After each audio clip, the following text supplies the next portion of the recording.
नमस्कार दोस्तों, मेरे चैनल में एक बार फिर से आप लोगों का स्वागत है।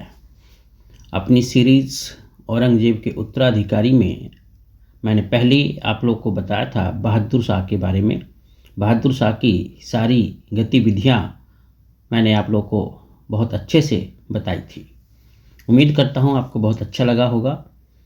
और आज मैं इसी क्रम को आगे बढ़ाते हुए बहादुर शाह के बाद आने वाले जहांदर शाह के बारे में बताऊंगा। तो आप लोग बड़े ध्यान से सुनना, कमेंट करके बताना कि आपको कैसा लगा। तो चलिए स्टार्ट करता हूं मैं जहांदर शाह के बारे में। बेसिकली बहादुर शाह की मृत्यु के बाद उसके 4 बेटे जहांदर शाह, अजीम उस शान, जहां शाह तथा रफ़ी उस शान के बीच गृह युद्ध हो गया। यानी गद्दी को लेकर उन चारों में आपस में एक तरीके से युद्ध छिड़ गया। उत्तराधिकार के प्रश्न को लेकर उनमें इतनी जल्दबाजी थी कि वे बहादुर शाह का जो शव था वो भी लगभग 1 माह तक, यानी पूरा 1 महीने तक दफनाया न गया। इन लोगों में यानी कि बहादुर शाह के पुत्रों में ये भी नहीं था कि पहले अपने पिता के शव को दफना दिया जाए, उसके बाद उत्तराधिकार के बारे में सोचा जाए।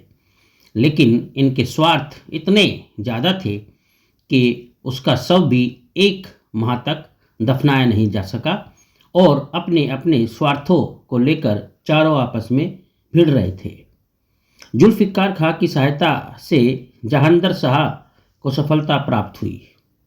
अजीम शाह को हरा दिया गया और वह रांची के किनारे भयंकर रेतीले तूफान में गायब हो गया। जहां शाह जुल्फ़िकार के साथ लड़ाई में मारा गया। रफ़ी उस शान के साथ विश्वासघात तथा धोखा हुआ, परंतु वह बहादुरी के साथ लड़ा और एक सैनिक के चरम साहस के साथ उसने मौत को गले लगा लिया। तो इस प्रकार से इनमें जो गृह युद्ध था उसका एक तरीके से अंत हुआ और गद्दी पर जो बैठा वो जहांदर शाह बैठा। जब जहांदर शाह गद्दी पर बैठा तो लगभग उसकी आयु 52 वर्ष की थी। तो यानी 52 वर्ष का जहांदर शाह जो है बहादुर शाह के बाद सिंहासन पर आसीन हुआ।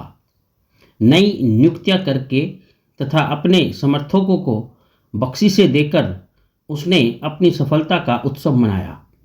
जुल्फ़िकार खां प्रधानमंत्री बन गया और उसके पिता असद खां के पास वकीले मुतल्लक का पद बना रहा।